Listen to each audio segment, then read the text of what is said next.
एक बार एक बूढ़ी माँ को उसके बेटे ने एक वृद्ध आश्रम में ले जाकर छोड़ा।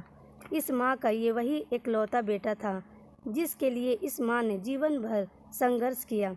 इस बेटे के लिए वो सब कुछ किया जो एक माँ को करना चाहिए या माँ कर सकती है, और आज भी अपने बेटे को किसी भी तरह की परेशानी ना हो इसलिए आश्रम में रहने के लिए भी तैयार हो गई। वृद्ध आश्रम में रह रही माँ हमेशा अपने बेटे को याद करती, मगर बेटा केवल साल में एक बार उसको मिलने जाता या फिर फ़ोन पर बात कर लेता। कई साल बीत गई। वृद्ध आश्रम से बेटे को एक दिन फ़ोन आया। उन्होंने कहा, बेटा जल्दी से आश्रम आके अपनी माँ से मिल लो, वो बहुत सीरियस है। बेटा जब अपनी बीमार माँ के पास पहुँचा तब वह अपनी आखिरी सांसें गिन रही थी।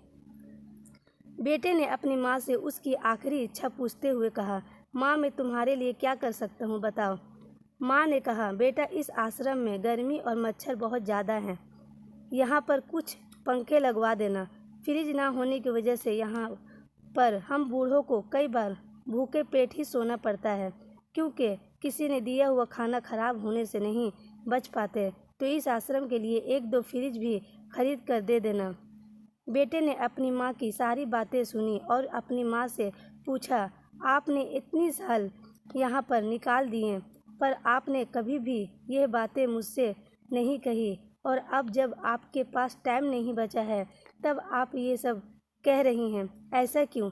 माँ ने बेटे को जवाब देते हुए कहा, बेटा मैंने गर्मी, भूख और पीड़ा सहन कर ली, लेकिन मुझे पता है जब तेरे बच्चे तुझे यहाँ पर छोड़कर जाएंगे तब तू ये सब सहन नहीं कर पाएगा, इसलिए तेरे सुविधा के लिए मैं तुझे ये सब लगाने के लिए कह रही हूँ।